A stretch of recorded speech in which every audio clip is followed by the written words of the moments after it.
আপনাদের স্বাগত জানাই বোঝেকম.com এর অডিও স্টোরির একটি নতুন পর্বে।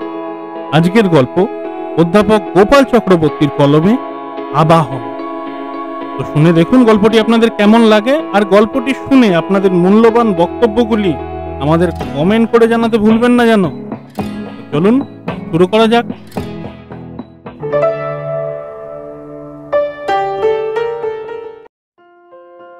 ভট্টাচ মশাই এসে গেছে রে, ভট্টাচ মশাই এসে গেছে।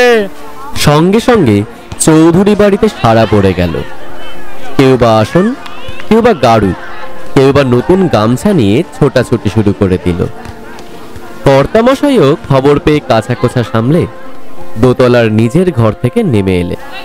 ততক্ষণে ভট্টাচ মশাইকে উঁচু আসনে বসিয়ে বাড়ির বউ মেয়েরা পা ধুয়ে গামছা দিয়ে মুছিয়ে দিল।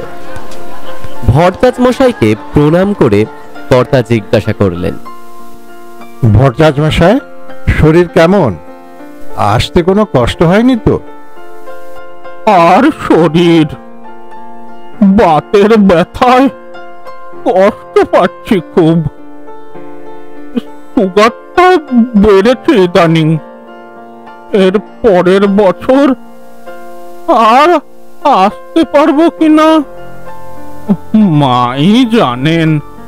সে কি ভট্টাচ মশাই, আপনি না এলে পুজো যে আমার অসম্পূর্ণ থেকে যাবে। যতদিন পারেন এসে অন্তত আসনে বসবেন। ভাটপাড়ার শশধর ভট্টাচার্যদের তিন পুরুষের যজমান বারাসাতের চৌধুরীরা। চৌধুরী বংশের পূর্বপুরুষ চন্দ্রকান্ত চৌধুরী যুদ্ধের সময় ঠিকাদারি করে প্রভূত অর্থ সম্পত্তির মালিক হয়েছিলেন। গর্ভধারিণীর ইচ্ছায় তিনি এই দুর্গাপুজোর প্রচলন করেন। ভাটপাড়া থেকে নিষ্ঠাবান পণ্ডিত পঞ্চানন পঞ্চতীর্থকে পুরোহিত হিসাবে বরণ করে আনেন। চন্দ্রকান্তের পর তার একমাত্র সন্তান কমলাকান্তের সময় এই দুর্গাপুজোর খ্যাতি চারদিক ছড়িয়ে পড়ে। এমন নিষ্ঠা এবং আড়ম্বরের সঙ্গে মায়ের পূজা এ তল্লাটে আর একটিও হতো না। তখন পঞ্চতীর্থ গত হয়েছেন, তার স্থলাভিষিক্ত হয়েছেন তার পুত্র গণপতি ভট্টাচার্য। গণপতি দীর্ঘজীবন লাভ করেননি। কমলাকান্তের আমল থেকেই শশধর ভট্টাচার্য এই বাড়ির পুরোহিত। চৌধুরী বাড়ির অত্যন্ত শ্রদ্ধেয় এবং সম্মানিত ব্যক্তি শশধর ভট্টাচার্য, ভট্টাচ মশাই। বর্তমান কর্তামশাই রাজনারায়ণ চৌধুরী পূর্বপুরুষদের ধারা অব্যাহত রেখেছেন। নিষ্ঠা এবং আড়ম্বরে আজও এই তল্লাটে চৌধুরীদের পূজা অদ্বিতীয়। রাজনারায়ণের দুই ভাই অনিন্দ্য নারায়ণ ও কন্দর্প নারায়ণ বিদেশে থাকেন, কিন্তু প্রতি বছর পূজার সময় বাড়ি আসবেনি। ঠিকাদারির টাকায় চন্দ্রকান্ত চৌধুরী বিশাল জমিদারি পত্তন করেছিলেন। যদিও সেই জমিদারি আজ আর নেই, তবু অনেকগুলো ভেড়ি, দোকানঘর, বাজারের মালিক চৌধুরীদের মাসিক আয় লক্ষাধিক টাকা। অবশ্য খরচও কম নয়। আত্মীয় স্বজন, কর্মচারী ও পোষ্যবর্গ মিলে প্রতি বেলায় এখনো 20-25টা পাতা পড়ে। আর কোনো উৎসব অনুষ্ঠানে তো কথাই নেই। মেদিনীপুর থেকে ঢাকিরাও এসে গেছে। প্রতি বছরের মতো ভিয়েনও বসেছে। ছেলেরা বায়না ধরেছিল মাইকের, কিন্তু কর্তামশাই কিছুতেই রাজি হননি। বিশাল উঠোন জুড়ে প্যান্ডেল, আলো পাখা সবই প্রস্তুত। আগে চৌধুরী বাড়িতে মোষ বলি হতো। এক বছর এক কোপে মোষ কাটা গেল না, সঙ্গে সঙ্গে আরেকটা মোষ আনা হলো, কিন্তু সেটাও কাটা গেল না। তারপর থেকেই বলি বন্ধ হয়ে গেল। সপ্তমীর সকালে নবপত্রিকা স্নানের তোড়জোড়। 3টে গাড়িতে করে ব্যারাকপুরে গঙ্গার ঘাটে গিয়ে নবপত্রিকা স্নান করিয়ে আনা হলো। ভট্টাচ মশাই তসরের ধুতি চাদর পরে পুজোয় বসেছেন। বাড়ির মেয়েরা ব্যস্ত যে যার কাজে। নৈবেদ্য সাজানো, মালা গাঁথা, চন্দন বাটা সব কাজ মেয়ে বউরাই করে। গোদাবরী সরস্বতী নর্মদে সিন্ধু কাবেরী জলস্মিন সন্নিধিং কুরু। ভরচাঁদ মশাই চন্দনের বাটির দিকে তাকিয়ে বললেন, বৌমা, রক্ত চন্দনটা আরো লাগবে। নূরজাহান, লাল চন্দনটা আর একটু বেটে দে। কথাটা কানে যেতেই ভরচাঁদ মশাইয়ের ভ্রু কুঞ্চিত হয়ে উঠল। বললেন, কাকে চন্দন পুষতে বললে বৌমা? নূরজাহান আমার কাছে থাকে। নূরজাহান? খুব ভালো মেয়ে, বাবা মা নেই। ছি ছি বৌমা, মায়ের পূজার চন্দন পেশার আর কোনো লোক তুমি খুঁজে পেলে না? শেষকালে কিনা একটা মুসলমান মেয়েকে দিয়ে। ছি ছি ছি ছি। ভরচাঁদ মশাই মুসলমান হলেও ঠাকুর দেবতার ওর খুব ভক্তি। সরস্বতী পুজোয় উপোস করে অঞ্জলি দেয়। অনেকদিন ধরে বায়না করছে ও উপোস করে পুজোর কাজ করবে। একটা কথা ভুলে যাও না বৌমা, ধর্ম নিয়ে ছেলে খেলা চলে না। এ অনাচার মা ভগবতী সহ্য করবেন না। তোমাদের 4 পুরুষের পুজো 4 দিন নিষ্ঠা আর সুচিতার সঙ্গে দেবীর পুজো হয়ে এসেছে। আজ তোমরা তাকে যবনের হাতের জল খাওয়াচ্ছ, মায়ের পুজোর চন্দন পেশাচ্ছ একটা মুসলমান মেয়েকে দিয়ে। এ দেবী জাগ্রতা। তোমরা হয়তো ভুলে গেছো, সামান্য ত্রুটির জন্য একবার দেবী মহিষ বলি গ্রহণ করেননি। সেই থেকে বলি বন্ধ। এই মুসলমান মেয়েকে ঠাকুর ঘরে না ঢোকালে এমন কি ক্ষতি হতো? তোমরা এত আধুনিক হয়ে গেছো, জানলে আমি কিন্তু তোমাদের বাড়িতে পুজো করতে আসতাম না। আপনি কিন্তু অযথাই রাগ করছেন ভরচাঁদ মশাই। এই মেয়েটার সম্পর্কে যদি আপনি সবকিছু জানেন, তবে আপনিও তাকে দূরে ঠেলতে পারবেন না। ওর গলায় কীর্তন আর ভজন যে শুনেছে সেই অভিভূত হয়েছে। কই, আমার মেয়েরা তো পারেনি। সন্ধ্যা প্রদীপ দিতে সবাই ভুল করলেও ও কিন্তু ভুল করে না। ছি ছি ছি, এই মুসলমান মেয়েকে দিয়ে তোমরা সন্ধ্যা প্রদীপ দেওয়াচ্ছ। এইবার হয়তো মায়ের ভোগটাও ওকে দিয়ে রান্না করাবে।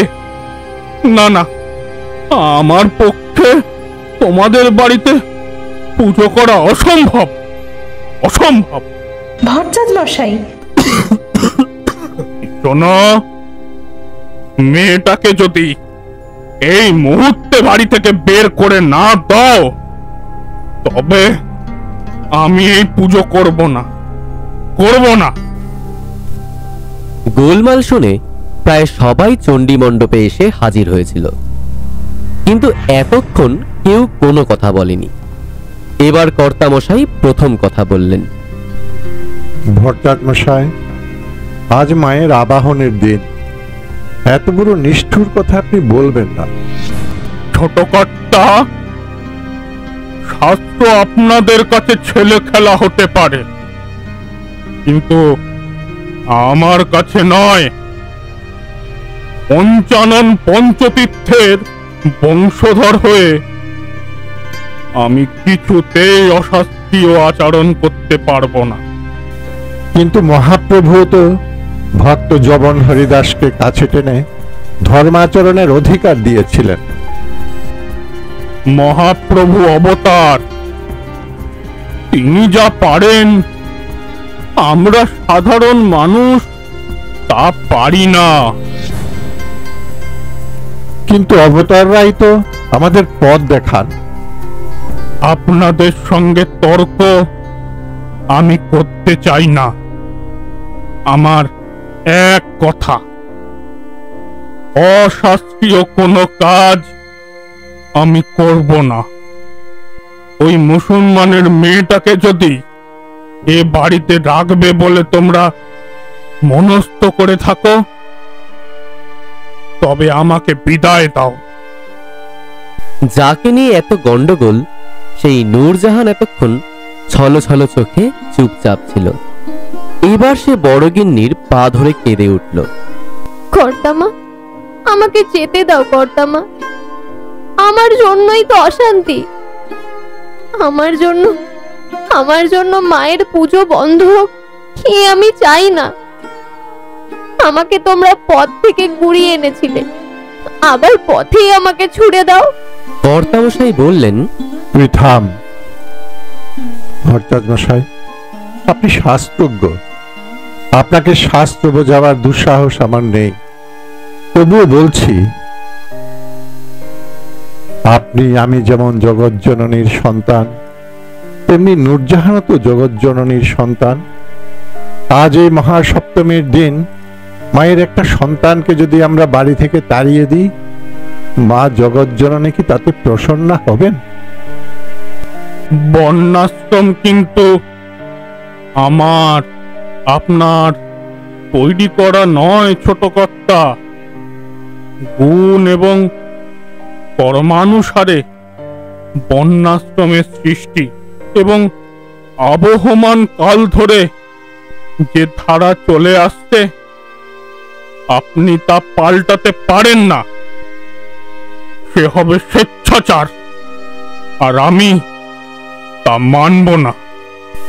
মার্জনা করবেন ভট্টাচ মশাই, এই মেয়েটিকে আমি বাড়ি থেকে বের করব না।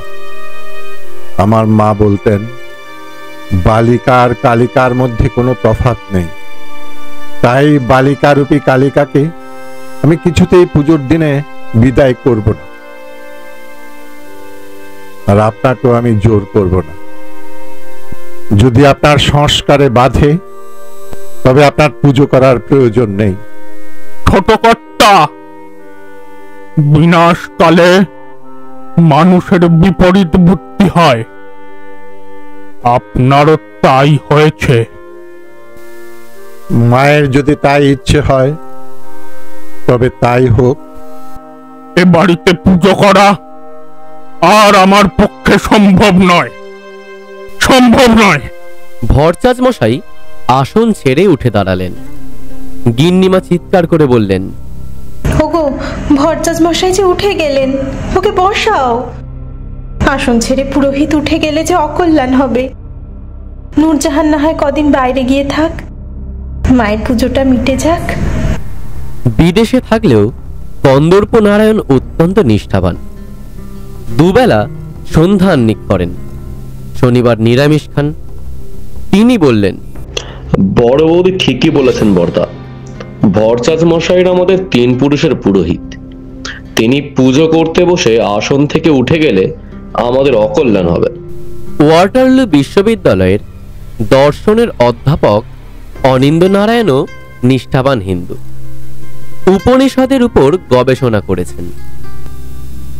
তার স্ত্রী সুরমা বিদেশে থেকেও বিপত্তারিণী থেকে ইতু পুজো পর্যন্ত কোনো ব্রতই বাদ দেন না। বরদাকে সমর্থন করে ছোট ভাইয়ের কথার প্রতিবাদ করে অনিন্দ। বদ্দার থেকে শাস্ত্রজ্ঞান কারো বেশি আছে বলে আমার কিন্তু জানা নেই কন্দর্প। দাদার ইচ্ছের বিরুদ্ধে কোনো কাজ আমাদের বাড়িতে হতে পারে না। আর নূরজাহান আজকের দিনে বাড়ি থেকে চলে যাক, এটা আমিও চাই না। ভরচাজ মশাই ততক্ষণে হরিণের চামড়ার চটি পায়ে গলিয়ে তার ছোট ব্যাগটা নিয়ে বললেন, এরপর থেকে তোমরা আর কোনো কাজে আমাকে ডেকো না। গিন্নিমা বললেন, আপনি খালি হাতে যাবেন না ভট্টাচ মশাই। মেজ ঠাকুরপো, ছোট ঠাকুরপো, তোমরা ভট্টাচ মশাইয়ের প্রণামীটা দিয়ে দাও। ভিক্ষা আমি নেই না বৌমা, চলি। কন্দর্প, তুই বরং গাড়ি নিয়ে ভট্টাচ মশাইকে স্টেশনে তুলে দিয়ে আয়। আর তার দরকার হবে না, আমি একাই যেতে পারবো। ছাতাটা বগলে নিয়ে ভরচাজ মশাই চটি ফটফট করে সকলের সামনে দিয়ে মাথা উঁচু করে চলে গেলেন। নূরজাহান কর্তামশাইয়ের পা জড়িয়ে ধরে কেঁদে উঠল। ভরচাঁদ মশাইকে ফেরাও বাবা, পুজোর ক্ষণ যে পেরিয়ে গেল। এই কথাটা এতক্ষণ কারো স্মরণ ছিল না। কর্তামশাই বললেন, তুই শান্ত হ মা, এবার থেকে পুজো আমি নিজেই করব। নে, তুই চন্দনটা বেটে দে। ঢাকিরা মহানন্দে ঢাকে কাটি দিল, আর বাড়ির মেয়ে বউদের উলুয়ার শঙ্খধ্বনিতে মুখরিত হয়ে উঠল চৌধুরীদের চণ্ডীমণ্ডপ। কর্তামশাই দেবী মহামায়ার ধ্যানের মন্ত্র বলছেন নির্ভুল সংস্কৃত উচ্চারণে। ওম জটাজট সমাযুক্তা বর্ধেন্দু পীতশেখরম লোচনাত্র সংযুক্তম পূর্ণেন্দু সদৃশাননম। উদ্ভাসিত দেবীর মুখমণ্ডল। কর্তামশাইয়ের মনে হলো দেবীর মুখের সঙ্গে নূরজাহানের মুখের যেন কোথায় একটা মিল রয়েছে।